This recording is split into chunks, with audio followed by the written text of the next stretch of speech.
Les Champions, how are you doing this afternoon? Good, man. How are you doing?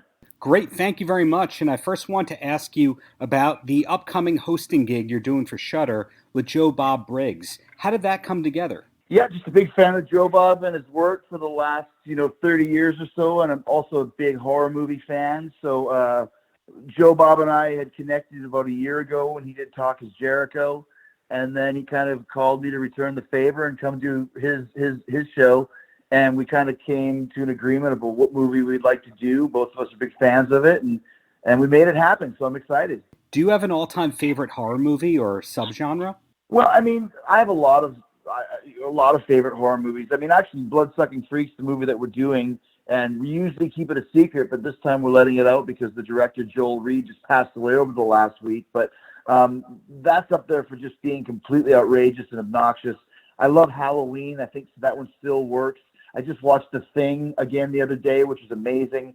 I love Sleepaway Camp 2 and Prom Night 2, and you can get pretty deep there. Some of the Giallo movies like Zombie and J-horror like The Audition and Battle Royal. So there's quite a few. I can go on horror movies for a while. You're notably friends with Eli Roth. Did you become friends because of that loving horror thing, or is it an outside interest that connected you two? A combination of the two. I mean, we had a mutual friend that introduced us, and then realized we had a kindred, a kinship together. And I think we both realized that we were on the same wavelength when the first time I went to his house. He was playing some music, and I said, "Is that the soundtrack for Zombie?" And he said, "Yeah." And I said, "What's crazier, the fact that you're listening to the soundtrack to Zombie for no apparent reason, or the fact that I knew what it was right away?" And that's kind of when we became friends. But still have great conversations about horror movies to this day. And Shudder is a product of AMC, and you are regularly on AMC through the Talking Dead post show. Is it a coincidence that you're on different AMC shows, or is it that you're close with the people over there? Just a coincidence. I mean, I did Talking Dead a few years ago, and when you do those type of shows, either you can fit in and they kind of know what they're going for, or you don't. And right off the bat, I kind of fit in, and I think I've done it 4 times now, 3 or 4 times. So I think once you kind of get an opportunity, then they decide, okay, we know this guy's a good guest, we'll bring him back. He's into the show. He knows what he's talking about. He has some interesting theories, and that's what kind of keeps me getting invited to Talking Dead and all those different types of gigs. Well, speaking of shows that are sweeping the nation, the Saturday Night Special just had its, I believe, 4th episode. Are you happy with how the show's going so far? Yeah, I mean, how can I not be? I mean, it's basically just hanging out with your friends. I want it to be loose. I want it to be rough around the edges, which it most certainly is. I mean, the production value is terrible because I'm not a technological guy. But I wanted people to be able to come and, exchange stories and ask questions and sing some songs and have some drinks. And that kind of was the idea behind the show. And the first night I did it, I didn't know what to expect. And 250,000 viewers later, I realized that there's a market for it. And people want to be involved and want to have some fun and just want to have something to do and connect. I think that's very important for us to do right now as we're in this strange situation, is continue to connect with people, both people you know, like your family and friends, and people that you've never met. In my case, I've got millions of friends of Jericho that I've never met that I get a chance to hang out with every Saturday night. So I've really been looking forward to it. I've been enjoying it. And every week, it seems like the viewership stands up and continues to grow and continues to stay steady. So it's been a lot of fun for sure. And last week's episode had Kevin Smith on there, who's another member of the AMC family. It keeps coming back to AMC here, but are you hoping to have more guests on future episodes?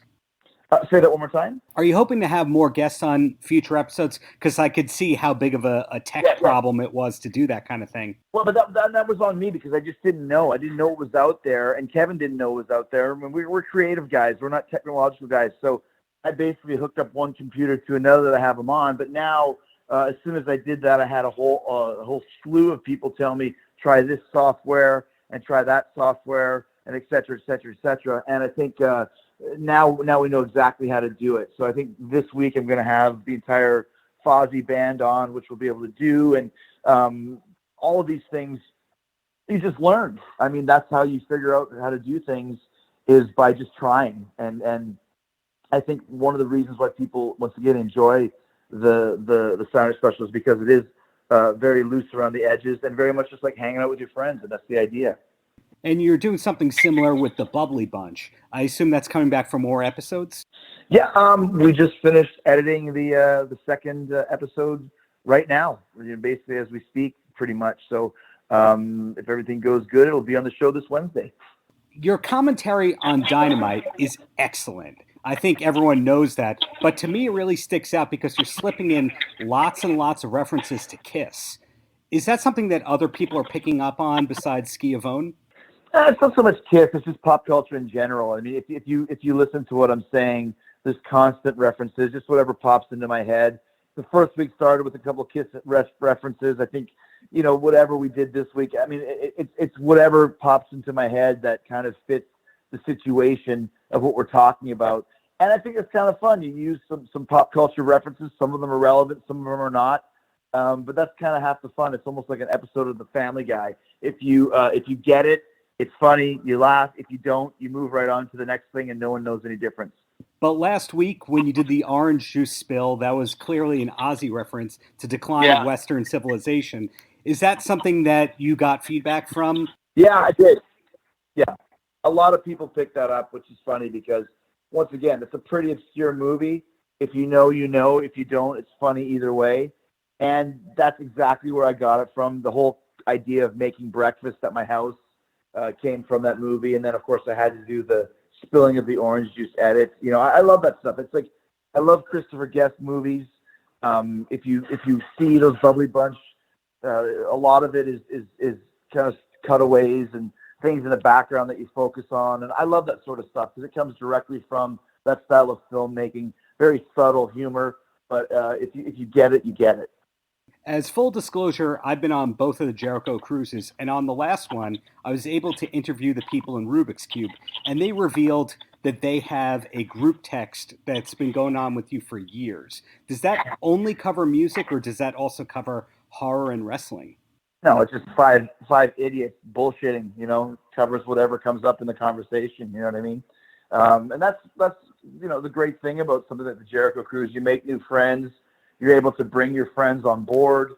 We're excited. The cruise was a huge success, and we're actually about to have a meeting about the third cruise right now. So, I think by the time the pandemic winds down, people are going to be looking forward and excited to go and have some fun. And when they're ready, I'll be ready. So if we look at Chris Jericho in 2020, you're on top of your game when it comes to wrestling, music, TV, and film appearances because you just did those 2 Kevin Smith films. Your podcasts are continuing to get lots of traffic. Is there anything that you haven't done that you're still hoping to do? And yes, I didn't mention the books. Yeah, I never really think like that at this point. I just do things that come up that seem interesting to me. I never said to myself, I'm going to do a live, Facebook Live show every Saturday night and drink with the fans. I mean, that just was an idea that kind of popped in my head. And that's kind of how I do things. If something comes across my proverbial desk that seems interesting, then I'll go for it. If I don't think it's going to be interesting or it seems that I'm not going to be too into it, then I won't do it. So one good thing is I don't really have to do anything for money. I just do things that keep me interested, and I know that my fans and my friends will appreciate. And you keep creating new memes and new catchphrases, whether or not you're trying to, and release the hounds, which I'm assuming was a Simpsons reference of some level. Yeah. Have the hounds? Yeah. Have there been any thoughts about putting the hounds on merchandise? Of course, we thought about it, but it was already trademarked by somebody else. So that's why there's no Release the Hounds merch. And what are the names of the hounds at your house? There's secret names for people to find out if they need to find out. And if you need to find out, that means they're going to be attacking you. So those names will not be divulged in confidence. Got it. And I'm sure you've had a lot of unwanted visitors at your house due to Vanguard 1 and the like. And it seems like everybody still wants to join the inner circle. Will we ever see another member to the inner circle? Once again, I mean, I don't know. It depends on what happens in the storyline. To me, everything is based around the story that we're telling, what fits, what doesn't fit. So, I think one of the big downfalls of the original NWO is when they started having every single, Virgil and guys like that in there, it kind of takes away some of the exclusiveness and some of the cool factors. So if someone's going to be in the inner circle and get asked to be in their circle for real, it's going to have to be for a very good reason and something that I'm going to have to be convinced of. I'm not opposed to it, but I'm not actively searching for new members. And a new Fozzy album is still slated for later 2020? That's the idea. I mean, the plan was September and then it was October. So with the pandemic, everything's kind of off the books. I can't control that. All we can control is continuing to write and record some great new material, which has been, the best stuff we've ever done, but that's the truth. So we will be ready to go. Eventually, later this year, there will be some new Fozzy, at least some new Fozzy songs and singles for sure. And you put out a Christmas single at the end of last year. Is that a process that you enjoyed? I loved it. Yeah, it was fun. And I like to play and I like to record and absolutely. So are there any creative outlets that we don't know about from you? I don't know, man. I mean, it's hard to say. I mean, like I said, once again, I don't have a whole list of things that I plan for, don't plan for. I just do it. So maybe I'll have some more creative things that even I don't know about. But right now, it's pretty much what you see is what you get from Chris Jericho. And everything I do, I try and make it legitimate and real, and make it something that I'm completely 1,000% committed to.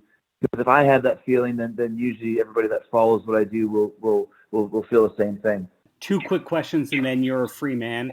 And the first one is, who do you think is the most underrated person on the AEW roster, and is it MJF? No, I don't think that at all. I think MJF he's a lot like Sammy Guevara. He's moving up the ladder, and he's doing a great job at 23, 24 years old. I think Darby Allin's the same. I think Jungle Boy's got a huge upside. I think Scorpio Sky's got a huge upside. You haven't seen hardly anything of Dr. Luther yet and all the stuff that he can do. I think Trent is somebody that's going to be very big for us at a certain point. Orange Cassidy as well, very much a cult figure. But when people can start filling up the arenas again, I think you're going to see him being a lot more popular than he has been. So there's quite a few. I think even within the inner circle, Santana Ortiz, Hager, all these guys have really grown a lot since we joined forces, and the sky's the limit for all of them. Great. So in closing, Chris, any last words for the kids? Just to stay off drugs and stay in school and be creative. It's the perfect time to be creative right now as we're all under lockdown and trying to keep ourselves occupied and busy. Thank you so much for the ongoing greatness. Looking forward to the third cruise, and have a great rest of the day. Thanks, man. Bye. Paltrocast.